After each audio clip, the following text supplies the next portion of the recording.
Well, good morning, everybody. Eric with Island City Fishing. Glad you're back. We're out here again today, fishing a couple ponds that I don't fish very often because they're really close to the road. They do get a lot of pressure, but there's only a little bit of access. Like this one's only got an access there and there, and the lake goes all the way back there. So there are fish in here. I've caught a few nice ones out of here. Today, I realized, the other day I should say, I realized that my YouTube channel says it's dedicated to the memory of my dad. He taught me pretty much the love of fishing, not how to catch the big ones. He at least taught me the basics. So today, what I'm doing is doing a episode with using his rods. He used to make custom fishing rods, and I'll start with this one. This is, my wife uses it more than I do. Actually, I pretty much let her use it all the time. This is her reel. This was made from a 4-piece rod that he broke the third section off. So you got to imagine there should be another section of rod here and then another one down there. He broke it while he was making it and decided to take the top 2 pieces and turn it into a little ultralight rod. I gotta change the handle because this is set up for my wife. She's left-handed. It is a perfect little canoe rod. I've actually caught muskie on this rod. It is so, God, I love this rod. This is ever break something to kill. It's very stiff for a light rod, so it can handle a bigger fish. Like I said, I think about the biggest I've caught on this was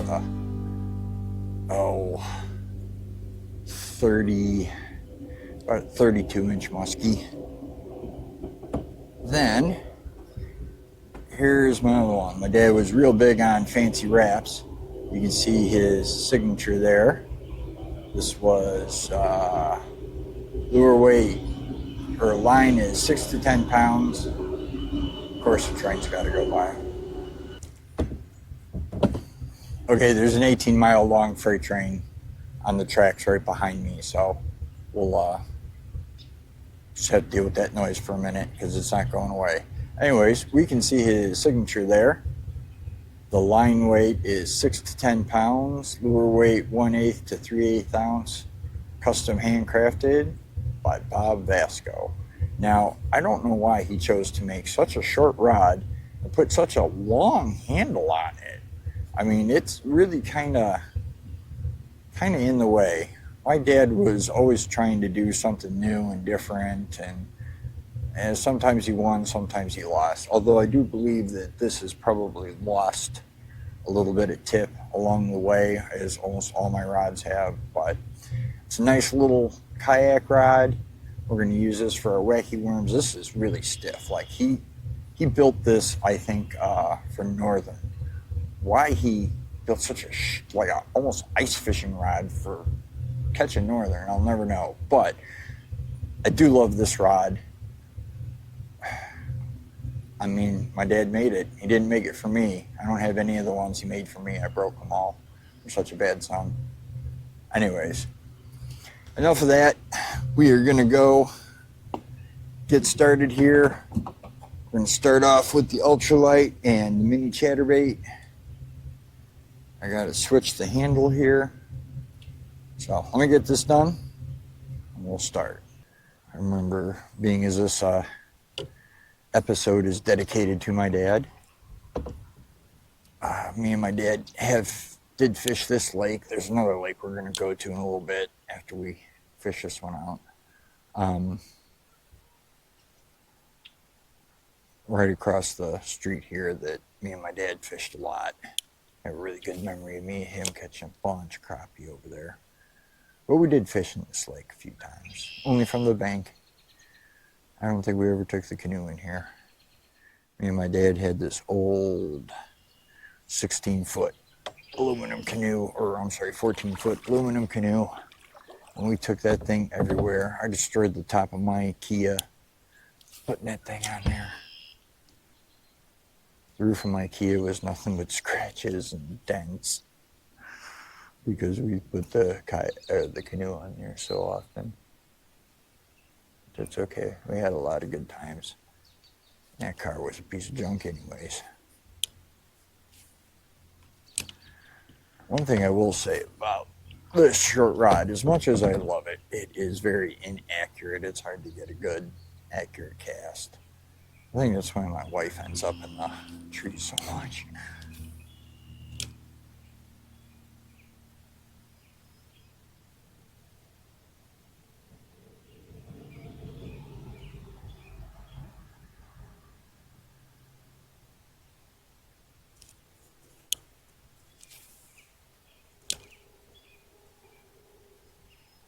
I don't appear to be getting anything on this steep bank, so I'll cut across to the other side.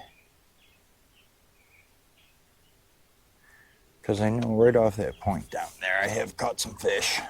I've been in this lake 2-3 times. I did catch a really nice crappie. I mean, like 16, 17-inch crappie out of here. Pretty close to a personal best. I don't think he was quite the personal best. So I think there are some fish in here. One thing though is because there's a creek that flows into it and the lake that right over there that it's connected to is connected to the creek that's about a half-mile away. There are a lot of different fish in here. That one over there, I actually caught a white bass one time. I know there's gar floating in both of these. I know there's short-nosed gar in here. They're big carp, like Russian submarine-sized carp in here.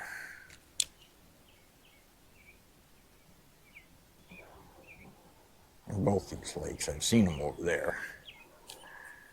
I accidentally hooked into one for about 20 seconds.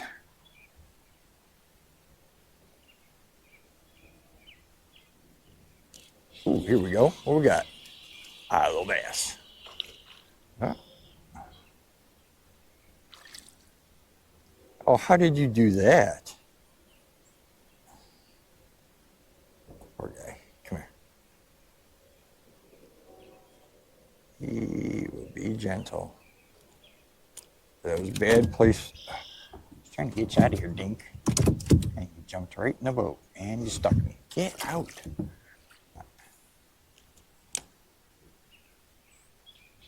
Here we go. What we got? Little bass.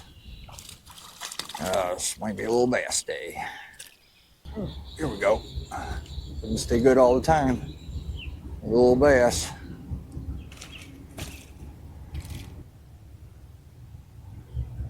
One thing that is really great about this rod, the way he engineered it, is the handle actually goes all the way through this piece of graphite tubing. This thing, I mean, if a fish farts on your lure, you feel it. That little micro chatterbait, I mean, it feels like a good heavy half-ounce chatterbait on this rod, the way you can feel that vibration. So this is a good rod for when you want something really sensitive.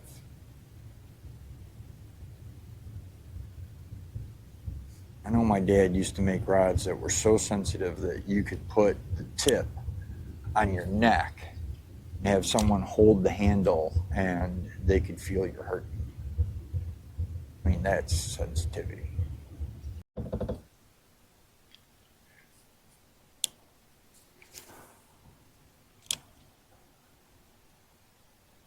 If I ever turn on the front camera, you guys will even see that I have one of my dad's old Island City fishing hats. It's one of the few times you're going to see me wear a ball cap.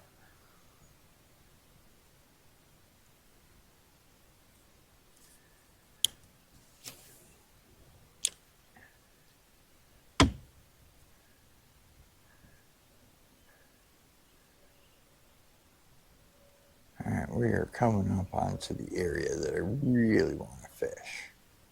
So I'm going to take a minute and tie on my wacky worm onto my other one. So I want to do some wacky worm fishing. The wind's going to blow me back there, so I'll paddle backwards, and I will see you all in just a minute. Okay, third train of the day has gone by. I wigged up that wacky bubble. Yeah, rigged up the wacky worm. I'll show you that to you here in a second. Using that color that just, man, it just kills out here. I can't help but use it. So that's what we're going with. I got them in 4 and 5 inches. I got a 4-incher on there. I just feel like so far I've only caught little stuff, so I'm thinking maybe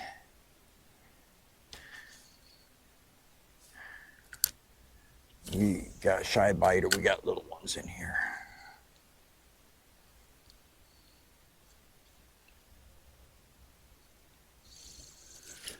Something took it. Could have been a bluegill. Something had it for a second. Wee little bass hanging onto the edge.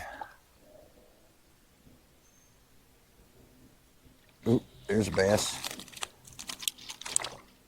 Probably the same one.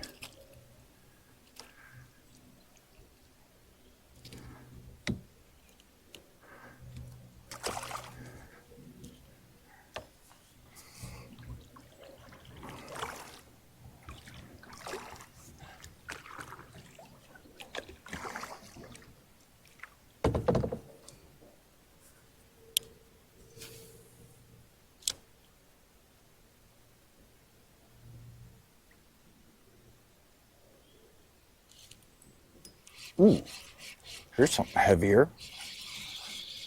Ooh, man, this feels nice. What do we got? Oh, hit like a brick. Oh, nice bass. There's a bigger one in here somewhere.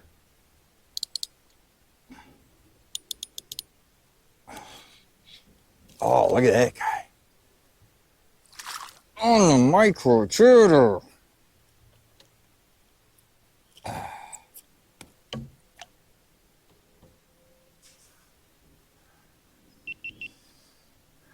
Ah, look at that guy. Oh, he's beautiful. Beautiful, beautiful, beautiful. Hold him out. He's got poop coming out. Oh, look at him. Nice. Let's get a quick weight on him. All right, hang on, buddy. I don't know if we can see it. 2.6.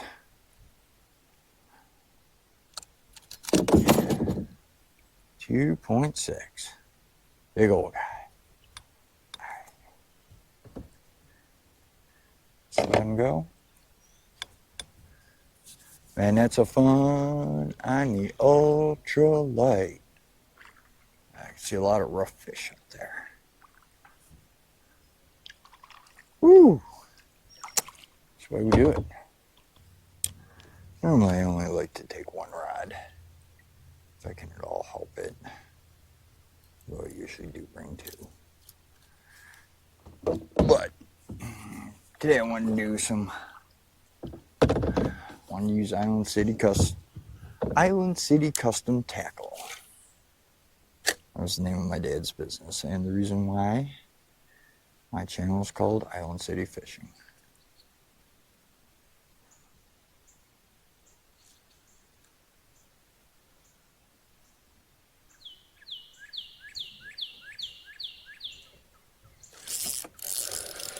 Apparently I need to set this drag down a bit.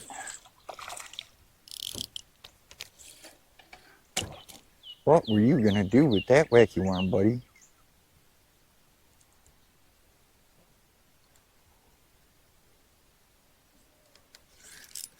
Oh, here we go. Ooh, that's a decent bass. I'm a wacky. Yeah. Oh, God, don't get all the electronics wet. Come on.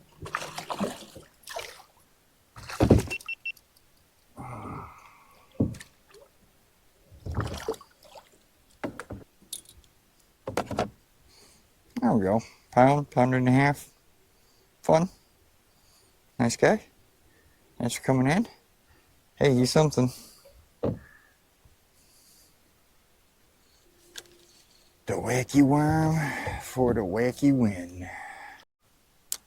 Okay, that's the second halfway decent bass under our belt today.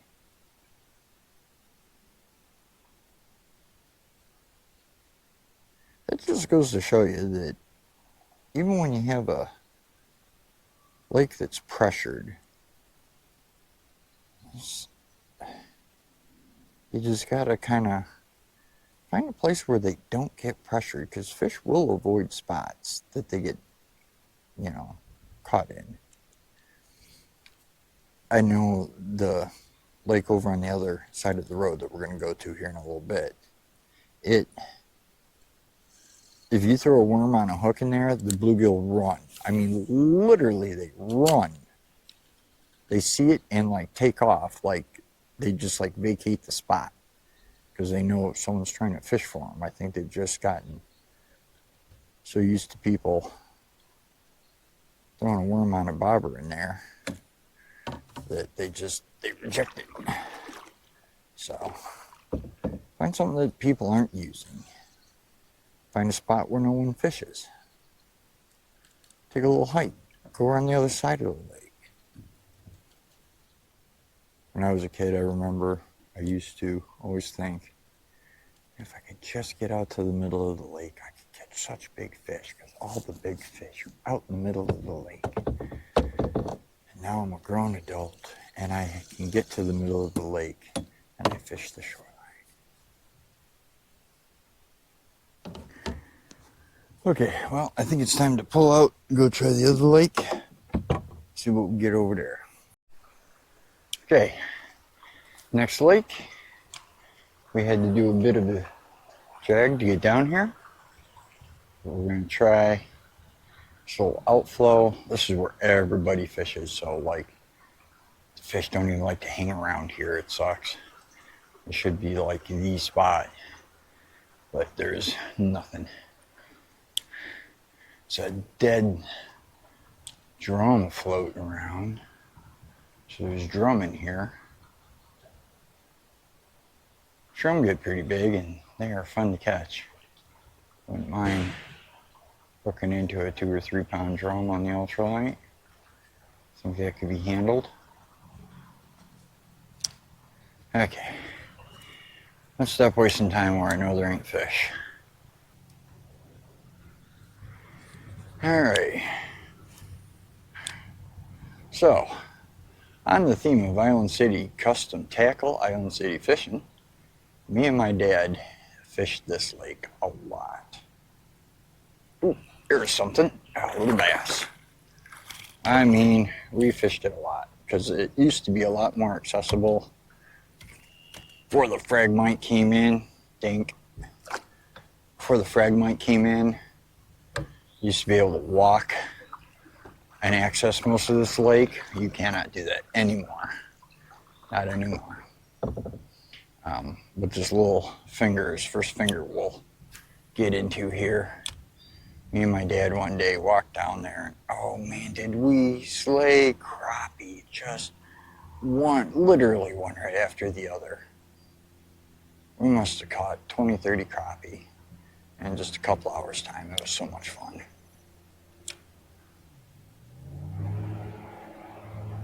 I haven't seen a crappie in this lake in a very long time. Okay. Since we got the wind blowing at us here, I think what we have to do is probably go to the other side of the lake and work our way back. Okay, we're at the back end of the lake where this lake feeds into another lake. We will not be going down that channel to the other lake because that other lake is probably a good 30 feet below us. There's a severe elevation change between this lake and the next lake, and that we are not taking the kayak down there.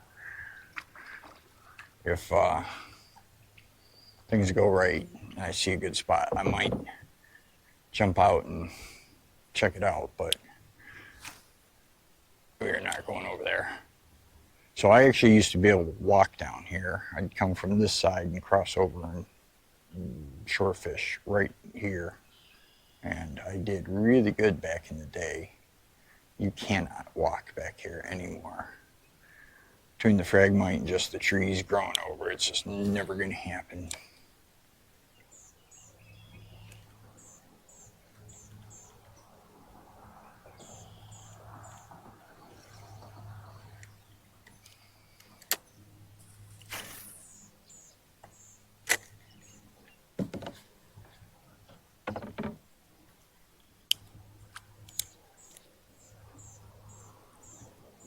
Good thing about wacky worms, man, they do not need a lot of attention.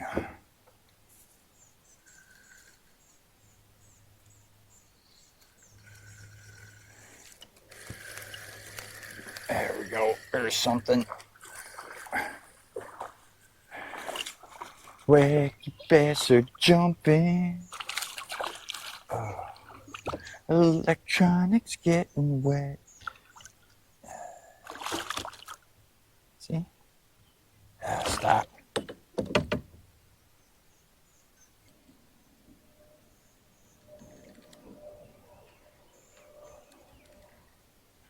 Alright, they might be having a hard time seeing this in stained water, so we're gonna nix the wacky and try something a little more pizzazz. I'm thinking this guy.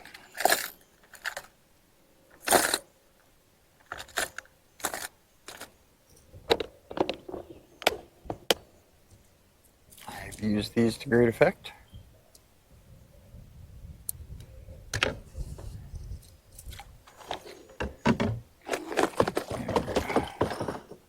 It's got a little sound in the mixture. This has got a very small rattle to it, so.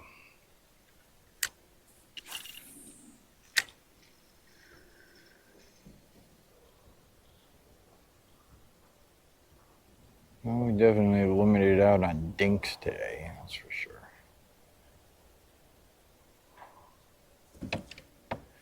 But we did get a couple nice ones.